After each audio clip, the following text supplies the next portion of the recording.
is the most important film about the state of Western masculinity in recent memory. The 1999 classic painfully highlights the greatest disease of our civilization, namely the emasculation of the Western man. We're still men. Yes, we're men. Men is what we are. Over the course of its narrative, the film offers the viewer a radical antidote to this disease. It presents the philosophical concept of the Nietzschean Übermensch. The nameless protagonist of Fight Club, simply described as the narrator, embodies a typical late 20th century American consumer. His life is dedicated solely to the acquisition of wealth, which he invests in the products of international mega corporations. I'd flip through catalogs and wonder, what kind of dining set defines me as a person? He has been thoroughly emasculated by the egalitarian conformity of postmodern society, which has left him fearful, lazy, and entirely mediocre. Nihilism has corrupted his soul to a point where he cannot identify a clear purpose for his existence. His lived experience is an endlessly repeating loop of insignificant events split between the offices of his employer, business trips, and the suffocating comfort of his IKEA-furnished apartment. Everything's a copy of a copy of a copy. This vicious cycle of meaninglessness turns the narrator into a chronic insomniac. He seeks comfort in a self-help group for survivors of testicular cancer. Here he meets a group of disillusioned men who suffered through actual emasculation as a result of their disease. This male safe space becomes a form of escapism for the narrator, where he can feel good about himself by feeding off the misery of others. This proves to be a temporal arrangement though. The distortion of reality evaporates immediately when a girl named Marla Singer joins their group. This reminds the protagonist subconsciously of his own emasculation. Secretly he is attracted to her, but remains in denial about this fact to avoid facing his own impotence. His insomnia resurfaces, which results in dissociative identity disorder. If you wake up at a different time, in a different place, could you wake up as a different person? This is where the plot introduces Tyler Durden, who is, unbeknownst to the narrator, a projection of his deranged mind. Tyler represents his innate desire to overcome emasculation and nihilism.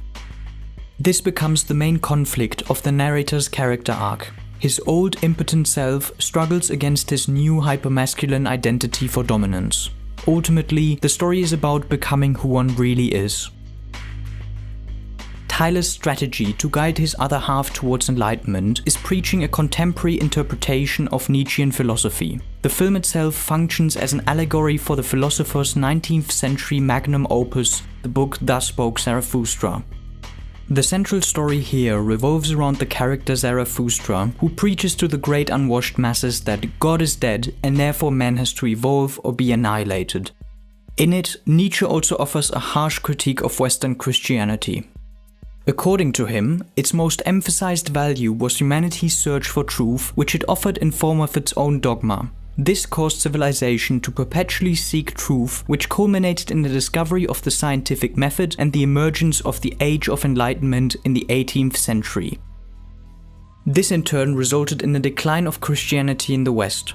The implication of this was a dark one, however, because the refutation of this highest of all beliefs created cynicism towards all other supposed meta-truths and values. Existential nihilism, the belief that there is no objective meaning to existence, has become the dominant quasi-religion of Western civilization ever since. Zarathustra warns the masses about the dangers of nihilism, as the disability of values leads to the era of the so-called last man. A period in which man stagnates because of his lack of purpose. He therefore turns away from creation towards endless consumption and apathy. At this point we return to Fight Club and to the narrator, who represents the contemptible last man. His attitude is cynical and pessimistic, despite the supposed fulfillment he finds in mindless consumption. Deep down, however, he is aware that his time is slowly running out and he's achieving nothing in the process. This is your life, and it's ending 1 minute at a time. His namelessness, or in other words interchangeability, echoes the masses of Thus Spoke Zarathustra. They are also aware that they are numbing the chronic meaninglessness of their lives with hedonistic consumption. Greater men, such as Zarathustra himself, or those who take action and create, are secretly envied but publicly ridiculed. People end up conforming to the mediocrity of their neighbors, either because they fear the public shaming or are just outright lazy, which applies to most men. This exemplifies Nietzsche's idea of slave morality, which entails a mindset of obedience, patience, and humility. The result is postmodern society as we know it, which preaches weakness and pacifism as virtues and elevates victimhood to sainthood. The weak despise the strong and therefore start to attack their achievements with vitriolic slander. The masses eradicate individualism from within and turn Western civilization into an egalitarian and declining nightmare.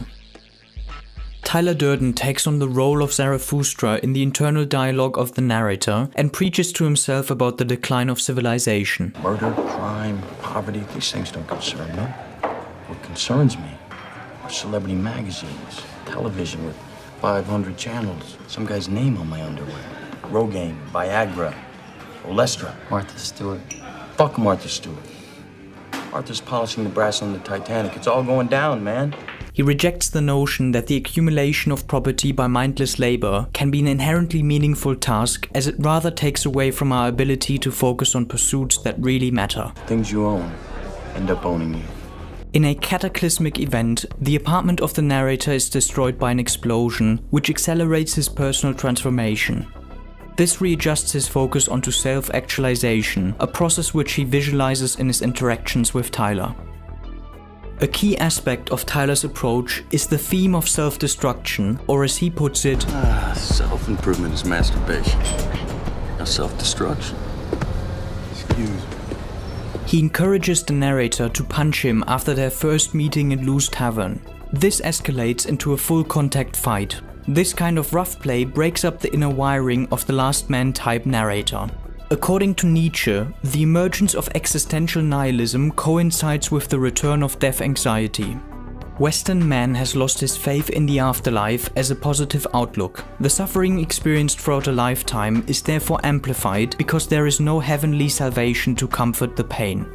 Postmodern civilization is mostly concerned with numbing this exact pain. It denies suffering as a critical element of the human experience, demonizes any form of violence, and promotes hedonistic escapism. The desire to build a society that denies the value of pain and suffering is a deeply utopian one, which leads to the constant expansion of the state. It offers to protect its citizens from death while simultaneously providing pleasure and comfort. Nietzsche is disgusted by this idea, as he believes that the state turns human beings into mere herd animals that live ignorant of their own mortality and without purpose. Instead, he proposes to face one's own mortality head-on, which is necessary to overcome death anxiety. He rejects the otherworldliness that both Christianity and the secular state offer to mankind. The fight with Tyler introduces the narrator to the idea of embracing pain and suffering as something that is as much part of the human experience as pleasure and comfort. Self-help groups only served him to deny the inevitable physical destruction of his human body. Fights, on the other hand, allow him to confront his own impermanence. Hey, even the Mona Lisa's falling apart. This sort of rewiring becomes very appealing to other last man types that witness the narrator fighting himself. Hey guys.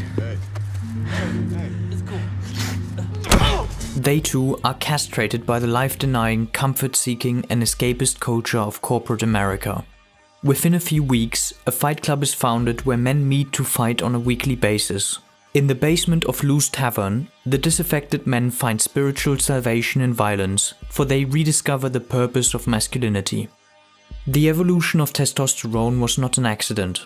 A man's natural traits are increased strength and aggression. This was essential to protect and provide for one's offspring, a role without which civilization would have never been possible. Contemporary society supplants the traditional role of the individual man with the state monopoly on violence. Consequentially, it feminizes men by suppressing their biological tendencies. Some men, however, will never be pacified. The truth of the matter is that men were created to suffer. Men were born to fight, and therefore, men were born to create. Creation, however, is not a passive process, as it requires the input of force.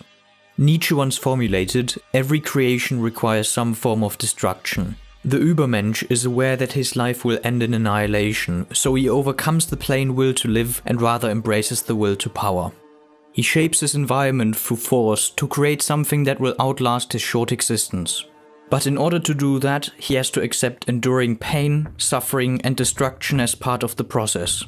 The frustrated last men discover two truths in Fight Club. The first is that they have to confront hardship to truly accept the inevitability of death. The second is that they have to destroy their postmodern self-conception before overcoming their emasculation to create something new.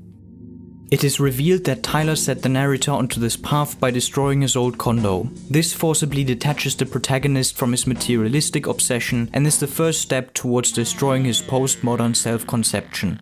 Tyler, however, understands that rejecting materialism and joining a fight club is not quite enough to fundamentally repolarize the narrator. Say this about Marley. At least she's trying to hit bottom. What? And I'm not. Sticking feathers up your butt does not make you a chicken. A part of him is still clinging onto his former self, because in his core he is still fearful, which prevents him from taking any meaningful action. What are we doing tonight? Tonight? We make soap. Tyler emphasizes the act of human sacrifice as the ultimate expression of heroism in the face of certain annihilation. Enduring and accepting the value of pain is a trait of higher men. The narrator, however, is initially incapable of that, despite him claiming to be enlightened. What is this? This is a chemical burn. The first soap was made from the ashes of heroes, like the first monkey shot into space. Without pain, without sacrifice, we would have nothing. What Tyler achieves in this scene is highlighting the dilemma of existential nihilism. If God has abandoned us, we are faced with two options. We can either escape from reality, or we can face the fact that nobody but ourselves will save us from our mortal suffering. To choose the latter, one has to be clear-minded and brave. Fear, on the other hand, would only lead back to the former. You have to consider the possibility that God does not like you. He never wanted you. In all probability, he hates you. You have to know, not fear, know that someday you're gonna die. You don't know how this feels.